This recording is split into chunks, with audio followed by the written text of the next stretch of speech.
দেশ ও দেশের বাইরে স্বদেশে বা প্রবাসে যে যেখান থেকে আজকের এই ভিডিওটি ক্লিক করেছেন সকলকে আন্তরিক শুভেচ্ছা এবং অভিনন্দন। দেশ স্বাধীন হয়েছে, আমরা মুক্ত হয়েছি স্বৈরাচারীর কবল থেকে।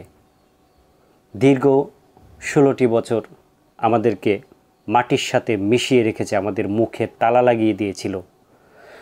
সঠিক কথাটি, উচিত কথাটি, ন্যায্য কথাটি বলার মতন কোনো যোগ্যতা কারো ছিল না। হ্যাঁ, দু একজন যে বলে নাই তা না, কিন্তু তার জায়গা হয়েছে কোথায়? আয়নাগরে, যেখানে তাকে নির্মমভাবে অত্যাচার করে তাদেরকে তাদের জীবন থেকে সোনালি দিনগুলো হারিয়ে ফেলা হয়েছে। একজন মানুষকে মানুষ এভাবে নির্যাতন করতে পারে না। এই যে শুনি আয়নাগরের কি বক্তব্য।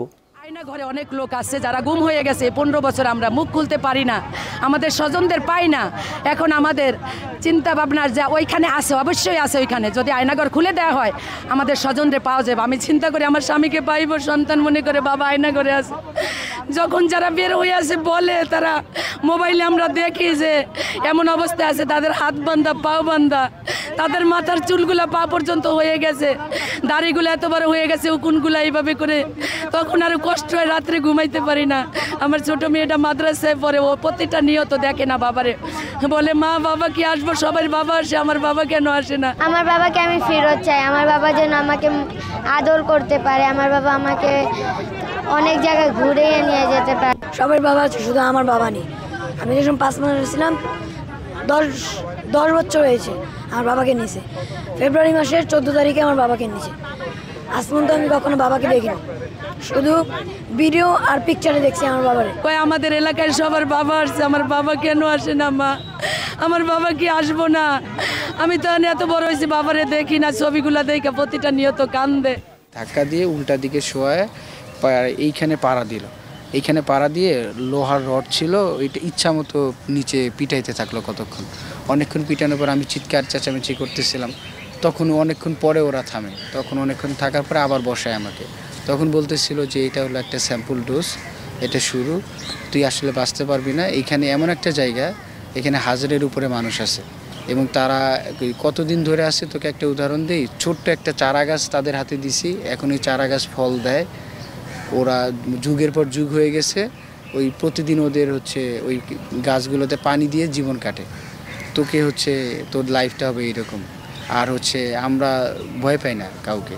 আমরা তো জানিসই, ইন্টারন্যাশনাল মিডিয়াতে, দেশি মিডিয়াতে গুমের কথা বলে। তুই তো গুম হয়ে গেছিস, তোর নাম এখন থেকে মিস্টার গুম ইফতেখার, তুই এখান থেকে বাঁচতে পারবি না।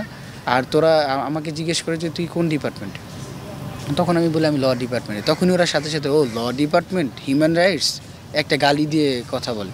তখন বলে যে ইন্টারন্যাশনালি তো তোরা আমাদের নিয়ে অনেক নিউজ করাস, ইন্টারন্যাশনালি যে হিউম্যান রাইটস ভায়োলেশন, এটা সেটা। এই যে তোকে যে গুম করছি, তোর আগে 1000 মানুষকে গুম করছে, এগুলো সব নিউজ হয়েছে। কেউ কিছু হয়েছে, কেউ কিছু করতে পারছে, আমাদের কেউ কিছুই করতে পারবে না। তোরও অবস্থা সেম হবে। এখান থেকে তোকে ছাড়ার কোনো ওয়ে নেই। মাহিনের তথ্য দে, বাকি 2 জনের তথ্য দে, বাকি সমন্বয়কদের সাথে তোর কী সম্পর্ক, তোদের আরও কী তোদের ফান্ডিং কোথা থেকে হয়, তোদের কে কী করছে, এইগুলো বলতেছে। আর একটার পর একটা, একের পর একটা টর্চার করতেছিল। মানে যেমন আমি হাত তো হ্যান্ডকাপ পরা ছিল, এইরকম করে যখন ছিল, হ্যাঁ, আমি হঠাৎ করে যখন এইটা মারার পরে অনেক ব্যথা হইতেছিল, তো আমাকে পা সোজা করে দাঁড়ায় থাকতে বলতেছিল। আমি দাঁড়ায় একদমই থাকতে পারতেছিলাম না, আমাকে বারবার রাউন্ড করাইতেছিল। তখন আমি জাস্ট বলতেছিলাম যে স্যার প্লিজ আমাকে একটু বসতে দেন। তখন আমাকে এই নখগুলোতে 2 পাশ থেকে 2 জন মারা শুরু করে লাঠি দিয়ে, প্রত্যেকটা জয়েন্টে এরকম মারা শুরু করে। তো এরপরে আমি যখন বলতেছিলাম যে না আমি এগুলো কিছু জানি না, মাহিন আমার কাছে ছিল, আমার যতটা ন্যায্যতা মনে হয়েছে আমার বন্ধু হিসাবে আমি ওকে সাপোর্ট দিছি। তখনও বলতেছে যে তোর বন্ধু হিসাবে তোর সাপোর্ট দেওয়া, এই যে তুই যে এখন তোর জীবন শেষ হবে, এখন তুই কী করবি? আমি বলতেছিলাম যে স্যার আমাদের দাবি তো ন্যায্য। তোদের দাবি ন্যায্য, কিন্তু এটা তোদের কে বললো যে তোদের দাবি ন্যায্য না? এখনও আমাকে ওরা এরপরে অন্য একটা হাই অফিসিয়ালের একটা রুমে নিয়ে যায়। ওই রুমে নিয়ে গিয়ে ওরাও সেম আমাকে অনেক কথাবার্তা বলে, অনেক ভয়ঙ্কর বিবরণ বলে যে তোকে তো রাখা হবে, এখন একটু পরে রাতের দিকে রাখবো আমরা ইঁদুরের রুমে। আমাদের এখানে অনেক রুম আছে, ইঁদুর খেয়ে বাঁচতে হবে। আমাকে মাদ্রাসা থেকে রাত্রের অন্ধকারে ধরে নিয়ে আসছে ডিবি 14 সালে। ধরে নিয়ে আসার পরে 31 দিন এখানে রাখার পরে উলঙ্গ করে তারপর পিটাইছে এখানে, তারপরে আমাকে মামলা দিছে। কত বছর ছিলেন? 2 বছর ছিলাম, 25 মাস। এত পরিমাণ ওরা নির্যাতন করছে আলেমদেরকে, উলঙ্গ করে নগ্ন মেয়েদেরকে আইনে আমাদের সামনে দিয়েছে, ওদের সাথে জেনা করা, মানে এমনভাবে উলঙ্গ করে মানে মেয়েদের সামনে আমাদেরকে দাঁড় করে দিয়েছে, যাতে আমাদের ইমান ধ্বংস করার জন্য বহু চেষ্টা করছে। টর্চার ছিলাম, দেখে যান এদিকে, এই যে এখানে টর্চার ছিলাম, একটা রুমের ভিতরে 70-80 জন লোক রাখছে। আমি এই রুমটা ছিলাম, এই রুমটার ভিতরে 150 লোক ছিলাম, এইটার ভিতরে এই এতটুকু রুমে 150 লোক ছিলাম।